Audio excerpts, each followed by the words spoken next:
अस्सलाम वालेकुम दोस्तों, मैं हूं खालिद मिर्ज़ा। आप देख रहे हैं बिजनेस टाइम। इससे पहली वीडियो में मैंने आप लोगों से डिस्कस किया था एंटी डैंड्रफ शैम्पू के बारे में। एंटी डैंड्रफ इंग्रेडिएंट कौन से यूज़ करते हैं, उसकी डैंड्रफ की रीज़न क्या होती है, कौन सी प्रोडक्ट इफेक्टिव हो सकती हैं, कौन सी नहीं हो सकती, और जो दुनिया में जो ओवर द काउंटर प्रोडक्ट हैं, जो शैम्पूज़ हैं जो एंटी डैंड्रफ क्लेम करते हैं, या इसमें उसके अंदर क्या इंग्रेडिएंट डाले हुए हैं, वो मैंने आप लोगों से डिस्कस कर लिया था। तो अब हम करते हैं, आप लोगों से मैं डिस्कस करता हूं इसकी कंपोजिशन को।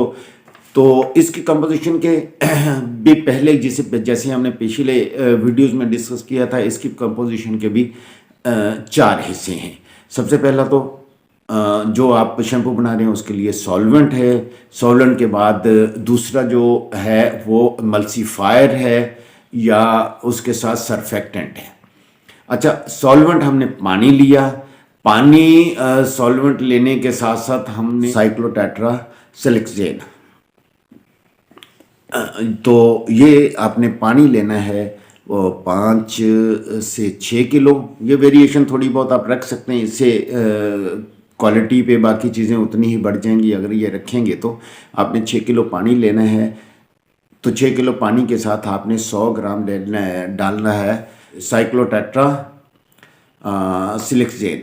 उसके बाद आपने इसके अंदर डालना है sodium lauryl ether sulphate, ammonium lauryl ether sulphate. 1 kg आपने सोडियम लॉरल ईथर सल्फेट लेना है, और ½ kg आपने अमोनियम लॉरल ईथर सल्फेट लेना है। सोडियम अमोनियम दोनों आपने इसी पानी के अंदर एक अच्छी तरह से हल करके इसका एक सस्पेंशन ट्रांसपेरेंट बन जाना है, वो बना लेना है।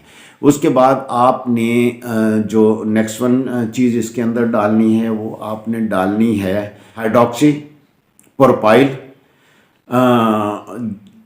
ट्राइमोनियम क्लोराइड। ये आपने डालनी है। अब ये डालने से क्या होगा, इसके डालने से आपके जो पकड़ होगी चीज़ों की, शैम्पू के अंदर जो चीज़ें आप डाल रहे हैं वो पकड़ एक ज़बरदस्त पकड़ बन जाएगी। मतलब जो चीज़ें इसमें सस्पेंडेड पार्टिकल, जैसे मैंने कहा था, वो बॉटम में बैठते हैं, वो बॉटम में नहीं बैठेंगे। उसके साथ आपने क्रॉस पॉलीमर लेना है। क्रॉस पॉलीमर भी यही काम करेंगे। क्रॉस पॉलीमर को मैंने पिछली वीडियो में बताया है। ये दोनों जो क्वांटिटी लेनी है, ये आपने ये ऑलमोस्ट 8 से 9 किलो का वज़न बनता है, या 10 किलो का वज़न बनता है, वो टोटल कर लीजिएगा। ये आपने 25 से 50 ग्राम की वेरिएशन में ले सकते हैं। थोड़ा थिक हो जाएगा शैम्पू तो बहुत अच्छी बात है। ये 2 चीज़ें, तो अब आपका सोल्यूशन सॉल्वेंट तैयार हो गया है। अब आपने आप साथ साथ जो चीज़ें बाकी डालते जाना है। सब बेंजोफिनोन 2 और 3 दोनों डाल लेते हैं। ये रेशो आपने लेनी है इसमें 10-10 ग्राम की, 10 से 15 ग्राम इसमें कर लें। उसके बाद जो बफरिंग एजेंट आपने लेना है, जो सस्पेंडेड पार्टिकल को और ज़बरदस्त जो है ये स्टे करेगा, आपका शैम्पू स्टेबल रहेगा, उसमें ट्राइथेनॉल अमाइन लेना है आपने, वो कोई 20 से 25 ग्राम। आपने साइट्रिक एसिड लेना है आपने 10 से 15 ग्राम। आपने एस्टिक एसिड डाल लें या साइट्रिक एसिड डालें, कोई एक इसमें से डाल लीजिएगा। दूसरा, उसके बाद साथ आपने जो डालना है क्लोरोएथेनोन अमाइन जो है, ये आपने 0.1% 10 से 15 ग्राम लेना है। उसके बाद इस शैम्पू को थोड़ा सा आपको कलर देने की ज़रूरत है, जो कि इसके अंदर आपने जो डैंड्रफ इंग्रेडिएंट डालने हैं, वो डैंड्रफ इंग्रेडिएंट जो है वो शैम्पू को डल करेंगे। तो इसके अंदर माइका या टाइटेनियम की क्वांटिटी ले लें आप, ज़्यादा से ज़्यादा 10 ग्राम। इससे ज़्यादा नहीं लेना, वरना ये ओवर ड्राई शैम्पू करता है, आपके बालों की भी ओवर ड्राई करता है।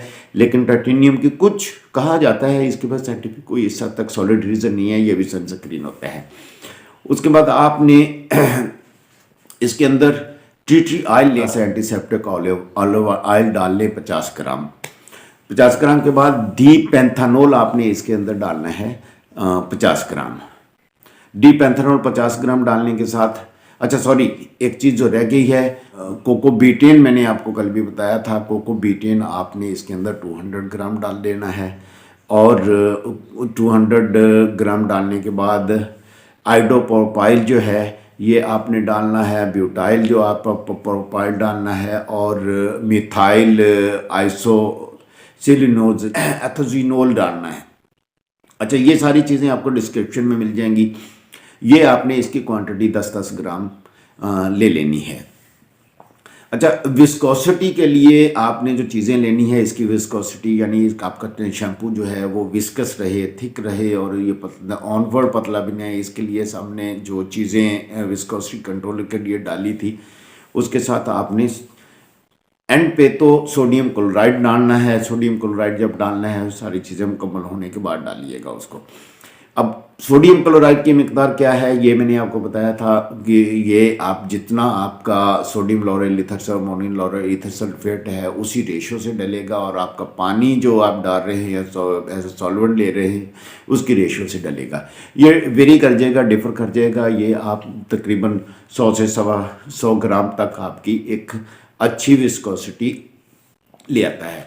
उसके बाद आपने इसके अंदर इथाइलाइन ग्लाइकोल में कर लेना है उसको, कोलतार को उसका सस्पेंशन या सोल्यूशन बना लेना है। और जब इसको सोल्यूशन बनाने के बाद इसमें डालेंगे तो जो आपके शैम्पू में सस्पेंडेड पार्टिकल है ये स्टेबल रहेंगे, ये नीचे नहीं बैठेंगे। इसी तरह से आपने जिंक पेरिथियोन जो मैंने आपको बताया है, इसी प्रोसेस में आपने उसको डालना है।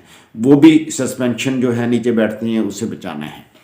अच्छा, उसके बाद आपने सोडियम क्लोराइड से और अमोनियम क्लोराइड दोनों से इसकी थिकनेस जो मेंटेन कर लें। मेंटेन करने के बाद इसकी मोस्ट इम्पॉर्टेंट जो लोगों को पता नहीं है और जो लोग इसके अवेयर नहीं है कि शैम्पू की पीएच लेवल क्या होना चाहिए, ये मोस्ट इम्पॉर्टेंट है, याद रखिएगा।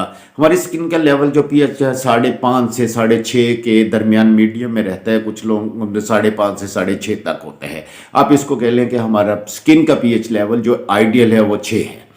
बट हमारा जो स्कल्फ है, स्कल्फ का जो पीएच लेवल है ये 6 से ज़्यादा है। तो आपने जो स्कल्फ के लिए या बालों के लिए प्रोडक्ट ला रहे हैं उसका पीएच लेवल 7-7.5 रखना है। अगर आप इससे कम रखेंगे तो याद रखिएगा फेवरेबल कंडीशन जो हैं वो आपके जो फंगस ग्रोथ करने के लिए वो एसिडिक होती हैं। अल्कलाइन में वो एग्जिस्ट नहीं करेगा, एल्कलाइन मीडियम में वो तो इसीलिए आपने शैम्पू प्रोडक्ट जितनी भी है जो आपका स्कल्फ का पीएच लेवल है वही आपने यहाँ पे मेंटेन रखना है। तो इसकी डिटेल सारी डिस्क्रिप्शन में दी हुई है, तो काइंडली आप डिस्क्रिप्शन के लेके एक अच्छा शैम्पू जो है वो एक एंटी डैंड्रफ जो कंपैरेटिवली शैम्पू है वो बना सकते हैं। डिटेल में सारी चीज़ें आपको बता दी हैं मैंने। तो अब देखते हैं आप लोगों के एक्सपेरिमेंट कि आप लोगों के एक्सपेरिमेंट्स कैसे रहते हैं। अच्छा, इसमें थोड़ा सा ह्यूमेक्टेंट भी देना है आपने। तो ह्यूमेक्टेंट के तौर पर इसके अंदर आप 100 से 200 ग्राम ग्लिसरीन डालनी है, और इस तो आपने 50 ग्राम तक अगर डाईमेथिक्यूनोल डाल लें तो आपका ओवर ड्राई जो हो रहा था उसके लिए एक ये बहुत अच्छी मतलब मॉइस्चर भी मिल जाएगा उसको। याद रखिएगा एंटी डैंड्रफ शैम्पू में ऑयल की कंसंट्रेशन हमेशा से कम होती है। तो जो मैं आपको शैम्पू डिस्क्रिप्शन में जो फार्मूलेशन दी है वो फार्मूलेशन एक्यूरेट एक बहुत बड़े ब्रांड की फार्मूलेशन कंपोजिशन है। आप वहाँ से लेके कॉपी कर सकते हैं। खालिद बिरज़ा को इजाज़त दीजिए, मेरे लिए दुआओं में याद रखिएगा मुझे। अल्लाह हाफिज़।